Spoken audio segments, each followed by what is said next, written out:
بہن کی یہ تکلیف بھائی کے سوا کوئی محسوس نہ کر سکا۔ رمشا کی یک طرفہ محبت نے اسے اندرونی طور پر بکھیر دیا تھا، جسے چھپانا اس کے لیے ناممکن ہو چکا تھا۔ اذلان اور میرب کی محبت ایک دوسرے کے لیے شدت اختیار کر چکی تھی۔ عمران نے اپنی بہن رمشا کو سمجھایا کہ دل کی خواہشات کو دل میں دفن کر کے پیچھے ہٹنا ہی مناسب ہے۔ رمشا دل کے ہاتھوں مجبور تھی، وہ خاموشی سے اپنے درد کو سہتی رہی، مگر اس کے مزاج میں واضح فرق آ چکا تھا۔ ہنستی مسکراتی شرارتی لڑکی اب خاموش ہو چکی تھی۔ کالج بھی ختم ہو چکا تھا، مگر ان کی دوستی اسی طرح قائم تھی۔ میرب کے والد شمشاد احمد ایک امیر اور باعزت شخص ہونے کے باوجود طبقاتی فرق کو نظر انداز کر کے ان کی محبت کو عزت دیتے تھے۔ میرب کے والد کو اپنی بیٹی سے والہانہ پیار تھا۔ شمشاد احمد اذلان کو اپنی اولاد کی طرح محبت کرتے تھے۔ انہیں اذلان کی قابلیت پر ہر طرح اعتبار تھا۔ اذلان نے ان کے دل میں ایک خاص جگہ و اہمیت بنا لی تھی۔ کچھ ہی دن میں اذلان اور میرب ایک ہونے والے تھے۔ یہ خوشخبری انہوں نے سب سے پہلے اپنے دوست عمران اور رمشا کو سنائی۔ یہ خبر رمشا کے لیے موت کی نوید کی سی تھی، مگر اس کے چہرے پر مسکان سجائے اس نے دونوں کی خوشی کو اہمیت دی۔ عمران جو پہلے ہی اپنی محبت کو دفن کر چکا تھا، ظاہری طور پر بہت خوش تھا۔ رمشا بت بنی وہاں کھڑی رہی۔ غم کی لہریں اس کے دل سے یوں ٹکرا رہی تھیں جیسے سرکش ہوائیں خضر رسید پتوں سے ٹکراتی ہیں۔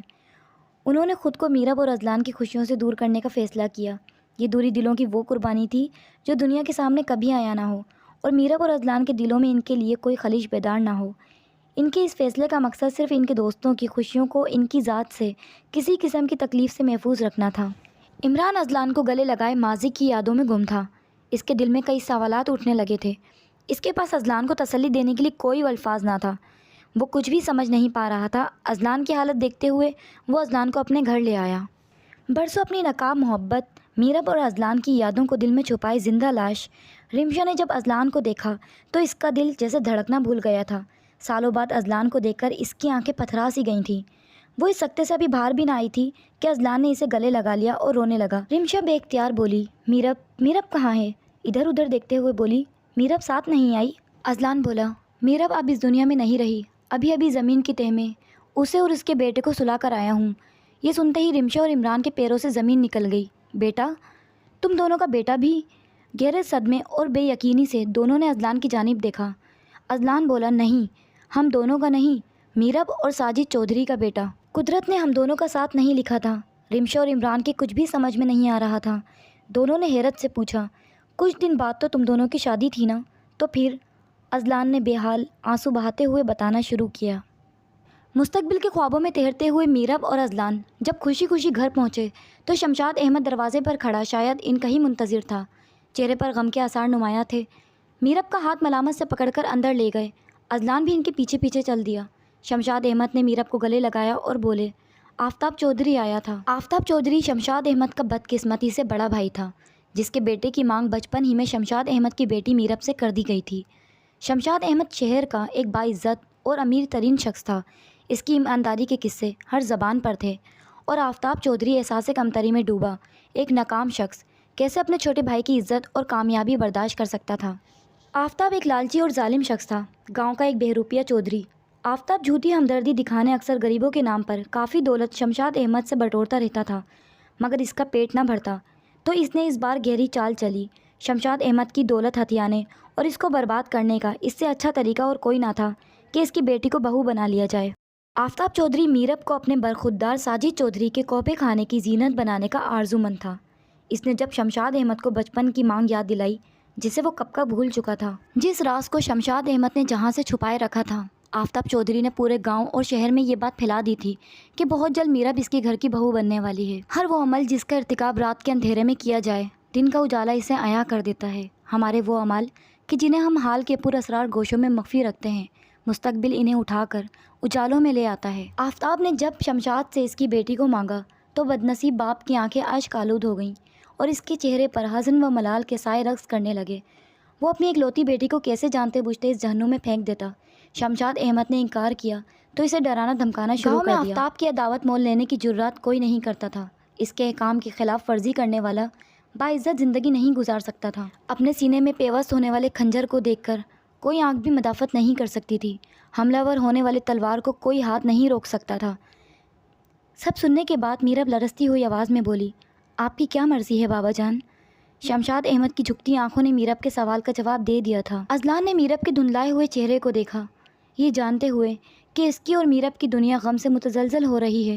شمشاد احمد نے اذلان اور میرب کا ہاتھ اپنے ہاتھوں میں لیا اور بولے، مجھے معاف کر دو میرے پیارے بچوں، میں نے تمہاری خوشگوار شام کو غم میں بدل دیا ہے۔ مجبور باپ کے پاس تم دونوں سے معافی مانگنے کے لیے الفاظ بھی نہیں ہیں، لیکن اس کے باوجود مجھ خود غرض کی خواہش ہے کہ اذلان تم آتے رہنا، کہ تمہاری آمد میرے ذہن میں ان لمحات شباب کی یاد کو تازہ کرتی ہے جو میں نے تمہارے باپ کی رفاقت میں گزارے تھے۔ اذلان، مجھ سے وعدہ کرو کہ میرب کی رخصتی کے بعد بھی تم میری تنہائی کا عذاب کم کرنے آتے رہو گے۔ اذلان نے بوجھل دل کے ساتھ اپنا دوسرا ہاتھ شمشاد کے ہاتھ پر رکھ دیا۔ اسی لمحے اذلان کے ہاتھ کی پشت پر ایک گرم آنسو ٹپکا۔ اس نے نظر اٹھا کر دیکھا تو شمشاد احمد کی آنکھیں اشکوں کے موتی بکھیر رہی تھیں۔ اذلان پر ایک المناک لرزہ طاری تھا، اس کی زبان منہ کے اندر ہی چپک گئی تھی۔ میرب کا دل بھی شدت غم سے ڈوبا جا رہا تھا، تینوں کی آنکھوں میں اشکوں کا سیلاب امنڈ آیا تھا۔ شمشاد نے جھک کر اذلان کی پیشانی چومی۔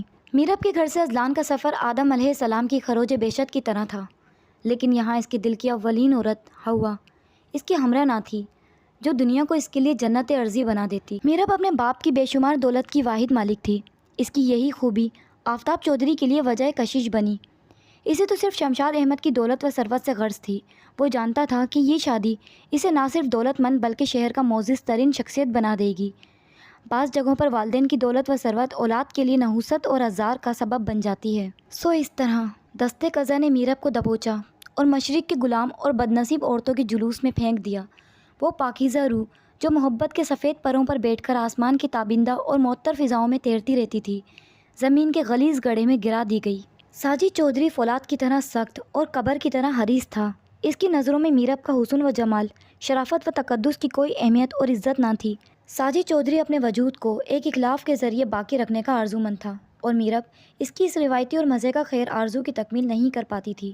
نتیجاً وہ اپنے شوہر اور اس کے دیگر رشتہ داروں کی نفرت اور بے رخی کا ہدف بنتی جا رہی تھی۔ 7 سال گزر گئے تھے اور میرب کی کوئی اولاد نہ تھی جو میاں بیوی کے روحانی رشتے کو تقویت پہنچتی۔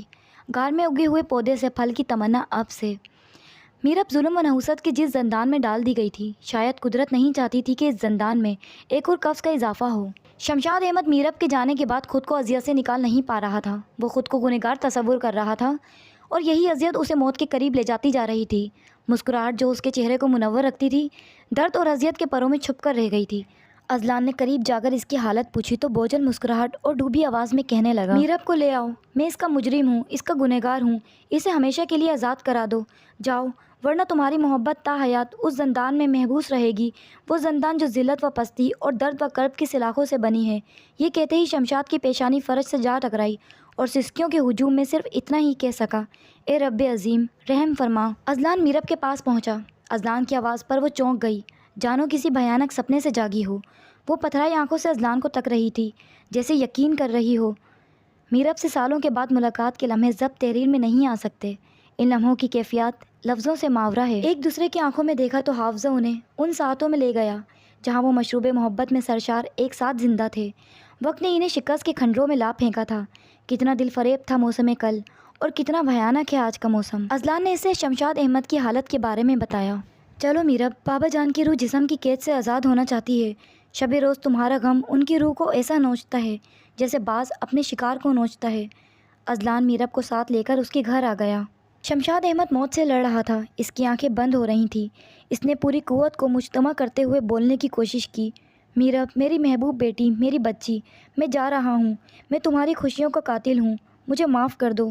اذلان، میرب کا خیال رکھنا، میرے بیٹے، میری موت پر اسے رونے نہ دینا، رونے والوں کا رونا مرنے والوں کی تکلیف میں اضافہ کرتا ہے۔ آخری ساعتوں میں بھی شمشاد احمد کے ہونٹوں پر ایک ہی بات تھی، میرب کو اپنا لو، اسے اس جہنم سے نکال دو۔ کمرے میں خاموشی مسلط ہو گئی۔ شمشاد احمد کے چہرے پر موت کی زردی پھیلنے لگی تھی۔ میرب پلنگ سے ٹکی بری طرح روئی جا رہی تھی۔ شمشاد کا ہاتھ اذلان کے ہاتھ میں تھا۔ آدھی رات کے قریب شمشاد احمد نے آخری بار آنکھ کھولی، دونوں بچوں کے ہاتھ ایک ساتھ سینے پر رکھے، کچھ کہنے کے لیے منہ کھولا مگر آواز حلق میں ہی گڑ گئی اور گردن جھلک گئی۔ دمِ رخصت اس کے ہونٹوں پر اطمینان بھری مسکراہٹ پھیل گئی۔ اذلان کا دل جیسے دھڑکنا بھول گیا تھا۔ شمشاد کے ہاتھ جو اب بھی دونوں کے ہاتھوں میں تھے برف کی طرح سرد ہو چکے تھے۔ میرب کے حواس مفلوج ہو گئے، باپ کے سینے پر گرے بری طرح رونے لگی۔ شمشاد کی روح ابویت سے ہم کنارہ ہو گئی اور جسم زمین کی تہ میں اتر گیا۔ ساجد چودھری اس کی دولت و ثروت کا وارث قرار پایا۔ میرب کا وجود اس کے لیے محض وقتی خواہشات کا ذریعہ بن گیا تھا۔ اس کی عیاشیاں مزید بڑھ چکی تھیں۔ میرب کے حسن و جمال سے ساجد کو کوئی دلچسپی نہ تھی۔ میرب کی حیثیت گھر میں رکھے اس کوڑے دان جیسی تھی جسے غلاظت ڈالتے وقت ہی ترجیح دی جاتی۔ اذلان نے اس جہنم سے میرب کو کئی بار نکالنے کی کوشش کی جس کی تپش سے اذلان کا دل پگھلتا تھا، مگر مایوسی اس کی بصارت اور سماعت کو مفلوج کر دیتی۔ مشرقی عورت کی محرومیت اور مظلومیت اس باہمت لڑکی کے چہرے پر عیاں تھی۔